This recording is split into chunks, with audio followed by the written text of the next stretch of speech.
Hello. Artificial intelligence, അതായത് നമ്മുടെ AI, ഇതിന്നലെ പൊട്ടിമുളച്ചൊരു സംഭവമാണ് പലരും വിചാരിക്കുന്നുണ്ടാവും. പക്ഷെ സത്യം അതല്ല. 75 വർഷം നീണ്ട സ്വപ്നങ്ങളുടെയും തിരിച്ചടികളുടെയും പിന്നെ വലിയ വിജയങ്ങളുടെയും ഒക്കെ ഒരു കഥയാണിത്. അപ്പോൾ നമുക്ക് ആ കഥയിലേക്കൊന്ന് പോയി നോക്കിയാലോ?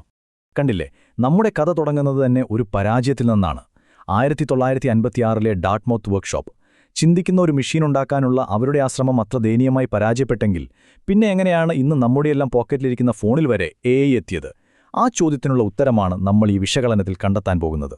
ഈ യാത്രയിലുടനീളം ഈ ടൈം ലൈൻ ആയിരിക്കും നമ്മുടെ വഴികാട്ടി. AIയുടെ ചരിത്രത്തിലെ ഓരോ കാലഘട്ടവും ഓരോ പ്രധാനപ്പെട്ട സംഭവവും നമ്മൾ ഇതിൽ അടയാളപ്പെടുത്തി മുന്നോട്ടു പോകും. ശരി, അപ്പോൾ നമുക്ക് ആദ്യ ഘട്ടത്തിലേക്ക് കടക്കാം. ഇത് വലിയ സ്വപ്നങ്ങളുടെയും പ്രതീക്ഷകളുടെയും പിന്നെ വളരെ അടിസ്ഥാനപരമായ ഒരു ചോദ്യത്തിൻ്റെയും കാലമായിരുന്നു. ഇതായിരുന്നു ആ ചോദ്യം. ആലോചിച്ചു നോക്കൂ, ഒരു മെഷീന് മനുഷ്യനെപ്പോലെ ചിന്തിക്കാൻ പറ്റുമോ?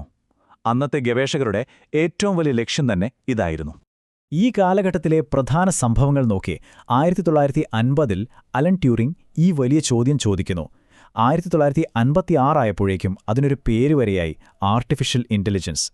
അവരുടെ ഒരു ആത്മവിശ്വാസം നോക്കണേ, വെറും കുറച്ച് മാസങ്ങൾ കൊണ്ട് ചിന്തിക്കുന്നൊരു മെഷീൻ ഉണ്ടാക്കാമെന്നായിരുന്നു അവർ കരുതിയത്. ആ ഒരു അവസ്ഥ മനസ്സിലാക്കാൻ ഈ ഉപമ മതി. ലക്ഷ്യം വലുതാണ്, ചന്ദ്രനിലെത്തണം. പക്ഷെ അങ്ങോട്ടുള്ള വഴിയിൽ എന്തൊക്കെ പ്രശ്നങ്ങളുണ്ടെന്നൊരു പിടിയുമില്ല. അതുപോലെയായിരുന്നു AIയുടെ തുടക്കവും. ആ വലിയ സ്വപ്നങ്ങൾക്ക് ശേഷം AI പതുക്കെ യാഥാർത്ഥ്യത്തിന്റെ തണുപ്പിലേക്ക് വീഴാൻ തുടങ്ങി. അതാണ് നമ്മുടെ അടുത്ത ഘട്ടം. അപ്പോൾ അടുത്ത ചോദ്യം ഇതായി: ശരി, AI ഉണ്ടാക്കാൻ മനുഷ്യന്റെ ബുദ്ധിയെ കുറെ നിയമങ്ങളായി, അതായത് റൂൾസായിട്ട് എഴുതിവെച്ചാൽ മതിയോ? ഈ ഒരു ആശയത്തെയാണ് സിംബോളിക് AI എന്ന് വിളിച്ചത്. ആശയം സിമ്പിളായിരുന്നു. ഇങ്ങനെയാണെങ്കിൽ അങ്ങനെ ചെയ്യുക എന്ന രീതിയിൽ ആയിരക്കണക്കിന് നിയമങ്ങൾ കമ്പ്യൂട്ടറിന് കൊടുക്കുക. മൈസിൻ പോലുള്ള ചില സിസ്റ്റങ്ങൾ ചില പ്രത്യേക കാര്യങ്ങൾ വിജയിച്ചെങ്കിലും യഥാർത്ഥ ലോകം അത്ര സിമ്പിൾ അല്ലല്ലോ. അപ്രതീക്ഷിതമായി പലതും സംഭവിക്കാം. ഈ നിയമങ്ങൾക്കത് കൈകാര്യം ചെയ്യാൻ പറ്റിയില്ല. കൊടുത്ത വാക്ക് പാലിക്കാൻ പറ്റാതെ വന്നപ്പോൾ പണമൊഴുക്കും നിന്നു. ഈ വാക്ക് ഓർത്തുവെക്കണം, AI വിന്റർ. ഇത് ശരിക്കുള്ള മഞ്ഞുകാലമല്ല, മറിച്ചൊരു ഫണ്ടിംഗ് ഫ്രീസാണ്. അതായത് ഗവേഷണത്തിന് പണം കിട്ടാതായൊരു അവസ്ഥ. പ്രതീക്ഷകൾ തകർന്നപ്പോൾ നിക്ഷേപകർ പതുക്കെ പിൻവാങ്ങി. ഇതാണ് ആദ്യത്തെ AI വിന്റർ. ഈ നിയമങ്ങൾ വെച്ചുള്ള AIയുടെ പ്രശ്നമെന്താണെന്ന് മനസ്സിലാക്കാൻ ഈ ഉദാഹരണം നോക്കൂ. ഒരു പാചക പുസ്തകത്തിൽ ചേരുവകളുടെ അളവ് കൃത്യമായി എഴുതാം. പക്ഷെ ഓരോ സാഹചര്യത്തിനനുസരിച്ച് മാറ്റം വരുത്താനുള്ള ആ ഒരു കൈപുണ്യം അതിലെഴുതി വയ്ക്കാൻ പറ്റില്ലല്ലോ. അതുപോലെയായിരുന്നു സിംബോളിക് AIയുടെയും അവസ്ഥ. ഓക്കെ, ഇനി മൂന്നാം ഘട്ടത്തിലേക്ക്. ഒരു പുതിയ ആശയം വന്നു, ഒരു ചെറിയ പ്രതീക്ഷ, പക്ഷേ വീണ്ടും മറ്റൊരു വലിയ തകർച്ച. ഇതായിരുന്നു അടുത്ത വലിയ ചോദ്യം. കമ്പ്യൂട്ടറിനെ നിയമങ്ങൾ പഠിപ്പിക്കുന്നതിനു പകരം നമ്മളെപ്പോലെ ഉദാഹരണങ്ങൾ കണ്ട് സ്വയം പഠിക്കാൻ പഠിപ്പിച്ചാലോ?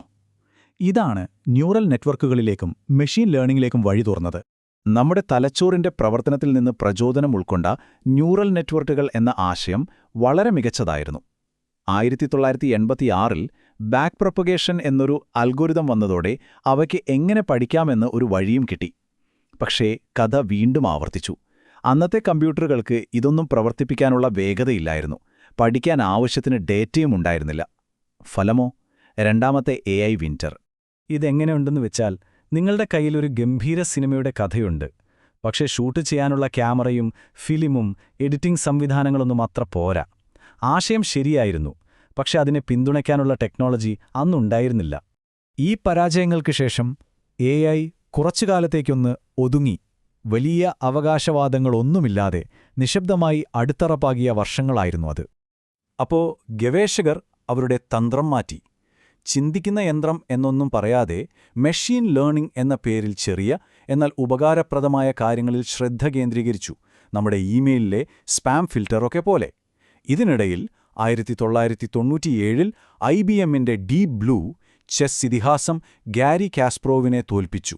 പക്ഷേ ഏറ്റവും വലിയ കാര്യം അതല്ല, ഇന്റർനെറ്റ് വളരുകയായിരുന്നു. കോടിക്കണക്കിന് ഡേറ്റ അവിടെ ശേഖരിക്കപ്പെട്ടു. അത് ഭാവിയിലെ AIക്ക് വളരാനാവശ്യമായ വളമായി മാറി. ഒടുവിൽ ആ നിശബ്ദതയ്ക്ക് ശേഷം എല്ലാ സാഹചര്യങ്ങളും ഒത്തുവന്നപ്പോൾ AIയുടെ കഴിവുകളിൽ ഒരു മഹാവിസ്ഫോടനം തന്നെയുണ്ടായി. അതാണ് നമ്മളിന്ന് കാണുന്ന ആധുനിക യുഗം. ഏകദേശം 2012 ആയപ്പോഴേക്കും 3 പ്രധാന കാര്യങ്ങൾ ഒരുമിച്ച് വന്നു. ഒന്ന്, ഗെയിമിങ്ങിന് ഉപയോഗിച്ചിരുന്ന ഗ്രാഫിക്സ് കാർഡുകൾ, അതായത് GPUകൾ AI ട്രെയിനിങ്ങിന് ഭയങ്കര വേഗത നൽകി. 2, ഇന്റർനെറ്റിൽ നിന്നുള്ള കോടിക്കണക്കിന് ഡേറ്റ. 3, ഡീപ്പ് ലേണിംഗ് പോലുള്ള പുതിയ അൽഗോരിതങ്ങൾ. ഈ മൂന്നും ചേർന്നപ്പോൾ ഒരു വിപ്ലവം തന്നെയുണ്ടായി. അതിനുശേഷമുള്ള വളർച്ചയുടെ വേഗത കണ്ടില്ലേ? 2012-ൽ അലക്സ്നെറ്റ് ചിത്രങ്ങൾ തിരിച്ചറിയുന്നതിൽ ഒരു വിപ്ലവം സൃഷ്ടിച്ചു. 2017-ൽ വന്ന ട്രാൻസ്ഫോമർ ആർക്കിടെക്ചറാണ് ഇന്നത്തെ ചാറ്റ് GPT പോലുള്ള മോഡലുകളുടെ എല്ലാം അടിസ്ഥാനം. 2022-ൽ ചാറ്റ് GPT വന്നതോടെ ഇത് ലോകം മുഴുവൻ തരംഗമായി. ഇപ്പോൾ നമ്മൾ അടുത്ത ഘട്ടത്തിലേക്ക് കടക്കുകയാണ്. കാര്യങ്ങൾ ആഴത്തിൽ ചിന്തിക്കാനും മനസ്സിലാക്കാനും കഴിവുള്ള റീസണിംഗ് മോഡലുകൾ വരുന്നു. OpenAIയുടെ O1, ക്ലോഡ്, ഡീപ്സീക്ക് R1 പോലെയുള്ളതാ. അപ്പോൾ AI-യുടെ ചരിത്രത്തെക്കുറിച്ച് പൊതുവെയുള്ള ചില തെറ്റിദ്ധാരണകൾ നമുക്ക് മാറ്റാം. ഒന്നാമത്, ഇത് പുതിയതല്ല, 70 വർഷത്തെ കഠിനാധ്വാനത്തിന്റെ ഫലമാണ്. രണ്ടാമത്, ഇതിന്റെ വളർച്ച എപ്പോഴും നേർരേഖയിലായിരുന്നില്ല. 2 തവണ ഈ മേഖല ഏതാണ്ട് ഇല്ലാതായതാണ്. പിന്നെ ആദ്യകാല ഗവേഷകർക്ക് ലക്ഷ്യം കൃത്യമായിരുന്നു, പക്ഷേ അതിലേക്കുള്ള വഴി വിചാരിച്ചതിലും ഒരുപാട് ദൂരെയായിരുന്നു എന്ന് മാത്രം. ഇപ്പോൾ നമ്മുടെ ടൈം ലൈൻ പൂർത്തിയായി. ഈ 75 വർഷത്തെ യാത്ര ഒന്നുകൂടി നോക്കൂ. നീണ്ടകാലത്തെ നിശബ്ദതയും പിന്നെ പെട്ടെന്നുള്ള കുതിച്ചുചാട്ടങ്ങളും. ഇതാണ് AI-യുടെ ചരിത്രത്തിന്റെ യഥാർത്ഥ ചിത്രം. അപ്പോൾ ഈ വിശകലനത്തിൽ നിന്ന് നമ്മൾ ഓർത്തിരിക്കേണ്ട 3 പ്രധാന കാര്യങ്ങൾ ഇതാണ്. 1. AI-യുടെ ചരിത്രത്തിന് 5 പ്രധാന ഘട്ടങ്ങളുണ്ട്. 2 വിന്റർ കാലഘട്ടങ്ങൾ ഈ മേഖലയെ പിന്നോട്ട് വലിച്ചിരുന്നു. 3. കമ്പ്യൂട്ടിംഗ് ശക്തി, ഡേറ്റ, അൽഗോരിതം എന്നീ 3 കാര്യങ്ങൾ ഒരുമിച്ച് വന്നപ്പോഴാണ് ഇന്നത്തെ വിപ്ലവം നടന്നത്.